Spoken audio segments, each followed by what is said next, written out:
ईश्वरी प्रेरणा उसे ये बता रही होती है कि बेटा जहाँ जा रहे हो वहाँ तकलीफें ज्यादा हैं, सुकून कम।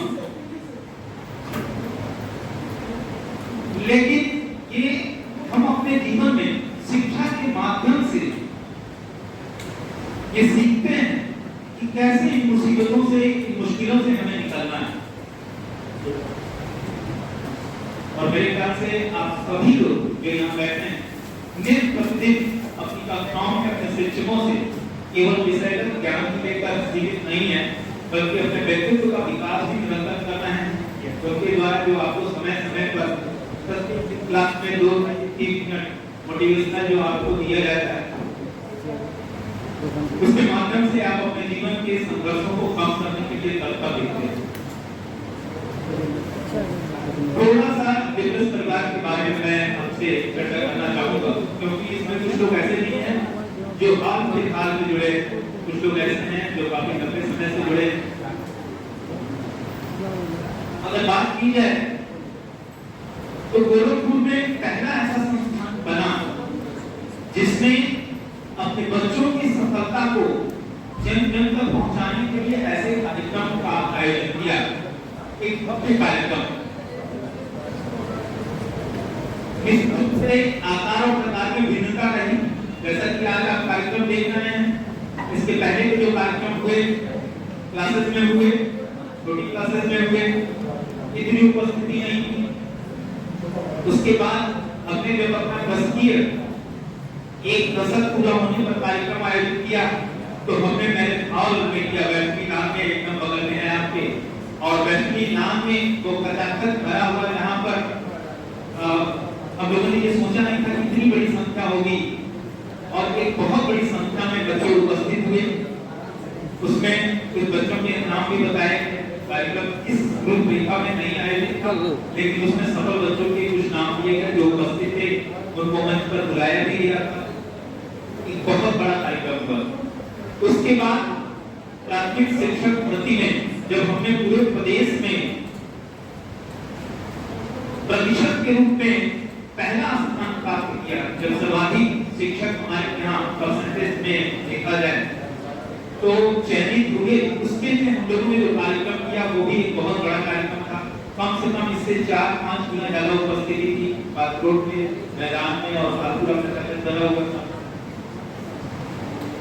उसके बाद भी कार्यक्रम आयोजित किया गया। केवीएस के जो वैकेंसी आई थी तो उसके लिए एक सेमिनार का आयोजन किया गया था, जिसमें बहुत सारे बच्चों ने सीधे प्रवेश भी किया था और मार्गदर्शन किया था, जिसमें कुछ बच्चे इस समय मॉक इंटरव्यू और मॉक टीचिंग भी कर रहे हैं। इसके अलावा वो बच्चे भी जो सीधे एडमिशन तो नहीं थे लेकिन हमसे जुड़े हुए थे और वो मार्गदर्शन चाहते थे, उनको जो कि वो बाहर की किसी वजहों से उन्हें अलग अलग स्रोतों से मार्गदर्शन दिया गया, उसमें भी अच्छी सफलता है। और आज पुनः हम आपके बीच उपस्थित हुए हैं इस कड़ी को लेकर। मैं मानता हूं कि जो क्रमबद्धता होनी चाहिए थी वो क्रमबद्धता का अभाव दिखा है। क्योंकि हुआ क्या है कि वैकेंसी आने में आप भी जानते हो कि लगभग तलाश हो रहा है, और कभी कभी तो ऐसा हो रहा है कि परीक्षार्थी परीक्षा देने के बाद भूल भी जाता है कि हम परीक्षा दी, तब उसका रिजल्ट आता है और रिजल्ट आने के बाद भी वो अंत नहीं होता है, क्योंकि उसके बाद हाईकोर्ट और सुप्रीम कोर्ट की लड़ाई चल रही है। तो ये प्रक्रिया इतनी बोझिल हो गई कि इसमें वो तारतम्यता बन नहीं पाई और बीच में थोड़ा गैप हुआ। अदरवाइज बीच में भी कुछ कार्यक्रम हो सकते थे क्योंकि कुछ बच्चे सफल हुए, लेकिन फिर ये मौका मिला है कि एक साथ कुछ बच्चे जिन्होंने, देखिए ऐसा भी है कि सभी लोग कोचिंग को सूचित नहीं करते हैं। आप बैठे हुए हैं, इसमें से सफल होने वाले कुछ लोग जो है फोन करके बताते हैं या विभिन्न स्रोतों से वो पहुंचा देते हैं अपनी खबर कि मैं इस पद पर चयनित हूं, मैं आपका जागी रहा हूं, उनके बारे में तो हमें जानकारी हो जाती है। लेकिन कुछ लोग ऐसा भी होता है, हर प्रकृति के लोग हैं, ऐसा नहीं करता कि वो बुरे लोग हैं, अच्छे लोग हैं, उसकी यहाँ पर कोई चर्चा नहीं। हमें जानकारी नहीं हो पाती और साल 2 साल बाद जानकारी होती है। जब वो आते हैं अपने शहर में और मिलने के लिए आते हैं तब पता चलता है, तो उनको ऑफिशियली हम इनवाइट नहीं कर पाते। ये जो नाम आप देख रहे हैं ये इधर तक सीमित नहीं है। पहले सूचना तो मैं आपको ये दी थी, इसमें और भी नाम हैं लेकिन हमारे सीधे कनेक्ट नहीं हो पाए हैं, इसलिए मैं उनको यहाँ पर आमंत्रित नहीं कर पाया हूँ, आमंत्रित नहीं कर पाया। लेकिन जो सीधे जुड़ पाए हैं उनको आमंत्रित करने का प्रयास किया गया है। ये क्यों आवश्यक है, आवश्यक क्यों था कि इनका सम्मान किया जाए और आपको बुलाया है। हम ऐसा भी कर सकते थे कि इनको सीधे सम्मानित करते, एक छोटे से रूप में बाकायदे यूट्यूब पे डाल देते, खबर आप तक पहुंच जाती। लेकिन भी कठिन से कठिन हालातों में आपको बहुत जो है सब शिक्षक ऐसा कुछ है और ये है कि मैं कितना आराम से मजे लेकर पढ़ाता हूँ। तो ये कार्यक्रम हमारा कभी मजबूत हो सकता है जब यहाँ कही गई बातों को सिर्फ सुनने तक सीमित न रखें, बल्कि आत्मसात करें, इसको छीनने का प्रयास करें।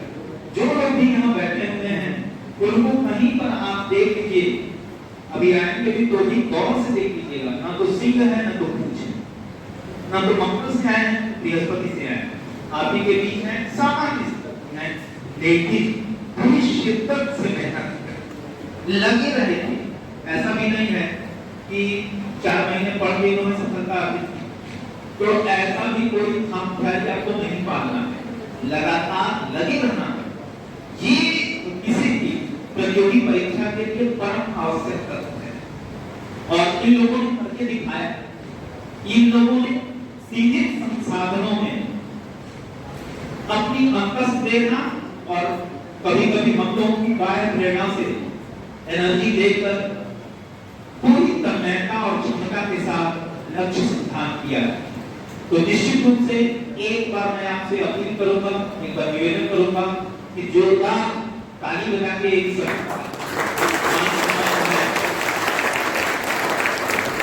मैं आपकी बेचैनी समझ सकता हूँ। आप जल्द से जल्द, क्योंकि हम लोगों को डेली देखते हैं, रोज देखते देखते कभी-कभी उठन होने लगती है। कुछ लोग अभी रहे होंगे मानी रहेगा,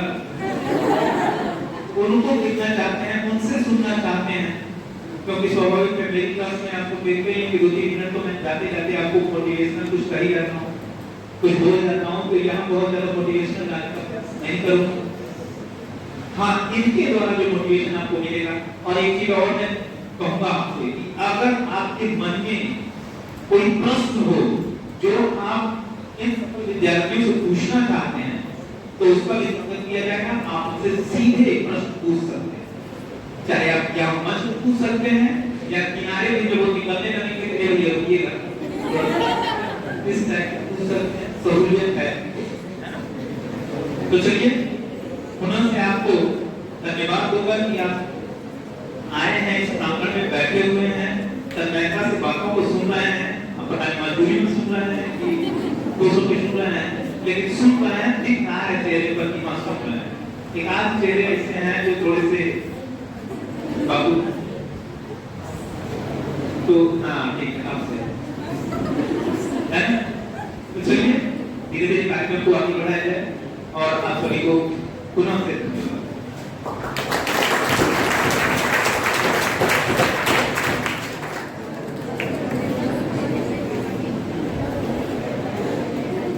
सर की बातों से एक छोटी सी कहानी याद हुई। कहानी थी, शायद आप उसको रिलेट कर पाए हैं, क्योंकि काफी बात हुई। गली से एक आवाज आई, 100 रुपए में पूरा परिवार जिंदगी भर बैठ गया। 100 रुपए में पूरा परिवार जिंदगी भर बैठ सकता है। ऐसा कोई देख रहा था। गली से आवाज, इस 100 रुपए में पूरा परिवार पूरी जिंदगी भर बैठ सकता है। ये उसकी घोषणा। बाहर निकला तो देखा चढ़ाई के साथ, अब 100 रुपए की चढ़ाई, पूरा परिवार जिंदगी और बैठ दिखाई, क्या ही कर। मगर अगर गली से बाहर क्यों ना निकले तो जाने का कैसे की चढ़ाई की गई। वो तो सोचेगा इससे बढ़िया ऐसी ही घोषणाएं तमाम कोचिंग संस्थाएं विभिन्न क्षेत्रों में करती हैं। मैं नाम नहीं ले रहा था। ऐसी घोषणाएं जो सुनने में बहुत ही सुखद लगती हैं, मगर आप दूर का ढोल सुनाना होता है। जब आप पास जाकर देखते हैं तो असलियत, उसकी सच्चाई कुछ और होती है, वास्तव में वहां चढ़ाई क्या होती है। हमारे अंदर वो दम है, वो सक्षमता है, सामर्थ्य है कि हम जो कहते हैं वो करते भी हैं, और करने के बाद जनता पीट कर पूरे उत्तर प्रदेश, पूरे पूर्वांचल के क्षेत्र को दिखाते भी हैं कि हाँ हमने किया क्या है, और तुम कहते क्या थे, तुमने कर दिया। और ये सब कुछ अगर हो पाता है तो मात्र आपकी वजह से हो पाता है। मैं ये मानता हूं कि अगर आप आज सफल हैं तो सफलता के बहुत सारे संबंध होते हैं, ये कर्म सत्य है। अगर आप सफल हैं तो हम आपसे संबंध जोड़ना चाहेंगे, क्यों ना जोड़ेंगे? आप एक बार असफल होकर देखिए, आपको देखना भी है। सफलता के बहुत सारे संबंध होते हैं। आप सफल होते देख ही रहे होंगे, जो सफल हो चुके हैं उनका अनुभव कर रहे होंगे, जिसका फोन नहीं आता वो भी पूछ लिया हो। आप असफल होकर नहीं ये बात अनुभव करते। अगर आप सफल इस जीवन में नहीं हो पाए तो सोचिए कितनी ज्यादा समस्या हो जाएगी आने वाले समय में। अभी तो आपकी उम्र है, अभी आप कह सकते हैं कि हम संघर्षरत हैं, पर यह संघर्ष अगर वास्तव में वाजिब हो, जज्बे से भरा हो, तो हमें लगता है आपको सफलता प्राप्त करने में कोई रोक नहीं सकता। बहुत लोग भाग्यवश अपने आप को केंद्रित कर लेते हैं, माना कि भाग्य भी एक बहुत बड़ा पक्ष है, मगर कर्म से बड़ा कोई भाग्य नहीं। माना कि भाग्य एक पक्ष है, मैं मानता हूं, और कर्म से बड़ा नहीं। आप जब चाहे तब अपने कर्म से अपने भाग्य को पलट सकते। बहुत लोगों के जीवन में बाधाएं आती हैं, तो सोचते हैं यार ये बाधा नहीं आई होती तो हम ये वाला टारगेट अचीव कर लेंगे। वास्तव में तो नहीं पता है कि जो ऑब्स्टिकल्स आते हैं, these obstacles are the gateway of success। ये सफलता के द्वार हैं। अगर ये बाधाएं न आए आपके जीवन में, आप निखर नहीं पाएंगे, आप भागे भागे हो रहे होंगे। आपने झरना देखा है, झरनों से मधुर मधुर संगीत आती है, कम कम ध्वनि वाली संगीत आती है। आप कभी बगल में बैठ के अनुभव नहीं करते होंगे, क्यों? तो आपको लगता है कि झरना इतना मधुर संगीत कैसे पाता है? न जाने कितने साल पत्थरों से टकराता है, तब जाकर के उस झरने से मधुर मधुर संगीत निकलती है। यही मधुरता पाना चाहते हो ना? तो टकराओ किससे? बड़े से बड़े चट्टान। अभी नहीं कहे चट्टान से टकरा रहे लोग, आप एक कहते, अरे वो चट्टान है क्या? वही तुम्हारे जिंदगी की बाधाएं हैं, ये परिस्थितियां हैं, जिन परिस्थितियों को तुम बदल देना चाहते हो, मत बदलो। उन्हीं परिस्थितियों में रहकर, उन्हीं अभाव में रहकर जब तुम प्रभाव दिखला दोगे ना, तब वो कहेंगे कि वास्तव में ये सफल हो। अभाव में प्रभाव दिखाओ। हमारे पास नहीं है तो नहीं है, साइकिल से आगे चल नहीं है, साइकिल पैदल आ रहे हैं, उससे मेरे को लग रहा है वो कैसे आ जाता है। उससे सीखो कि तुम्हारे पास भगवान को प्यार को दिए हैं, आ सकते हो। अभाव है तो क्या हो?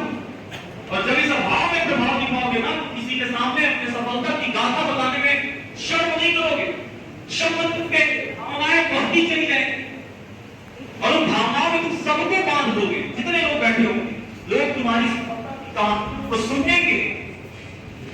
कब?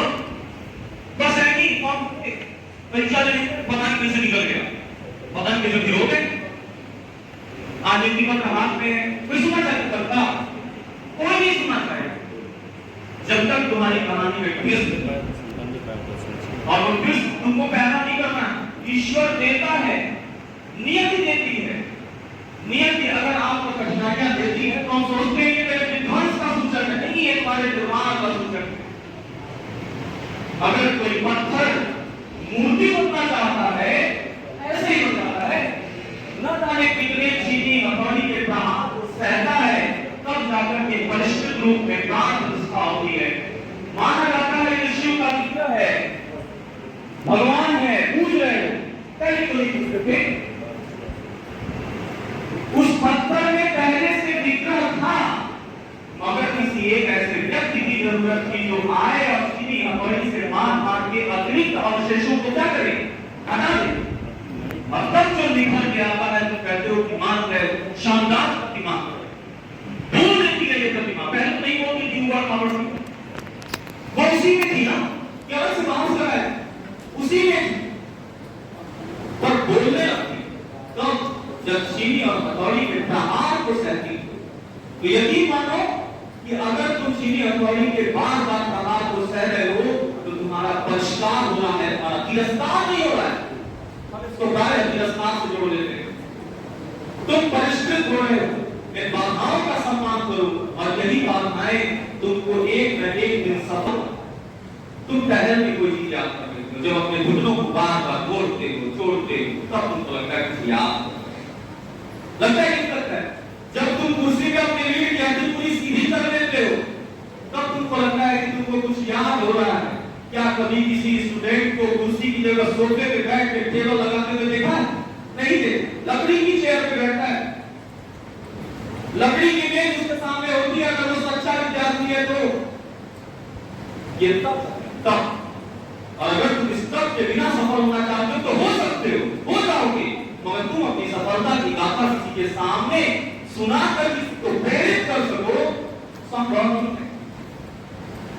प्रेरित करना चाहते हो तो इन समस्याओं को जीतो, इनसे खेलो, इन बाधाओं को ही अपना गुरु बना लो। मैं मानता हूं कि आपकी सफलता, ये जितने भी आंख लेके वहां तक के चेहरे लगे हैं, इनकी सफलता में मात्र और मात्र यही का श्रेय है। हम तो एक माध्यम थे, ये हमारा भाग्य था कि वह बच्चा इसमें आके अपना पंजीकरण करा लिया। मानता हूं नहीं, और ये मेरे अंतरात्मा की आवाज है। क्योंकि कार्य नहीं सकता यहाँ बैठा कोई भी शिक्षक, इस संस्था का निदेशक नहीं कर सकता। ये हमारा सौभाग्य है कि वह छात्र कक्षा में, इस विद्यालय में, इस विद्या मंदिर में आकर के अपना पंजीकरण कराया है। 100% ये पूरा श्रेय उसी को जाता है। हम सौभाग्यशाली हैं कि हम उनको आज इस छात्र सम्मान समारोह 2023 में सम्मानित कर रहे हैं। तो एक बार आप उन सभी सफल अभ्यर्थियों को योगदान करें। ये वही है जो सबसे ज्यादा यहाँ तक उन्होंने हो सकता है वो भी आए, अपनी बातों को बताएं तो आप अनुभव कर सकते हैं। और आप ऐसा लगेगा कि हम भी ऐसा करते ही हैं, पर अभी सफल क्यों नहीं है? उसके मैं इंतजार करो, कुछ गांव समय भरते जो एक समय के बाद आप निश्चित रूप से सफल होंगे। और मुझे लगता है कि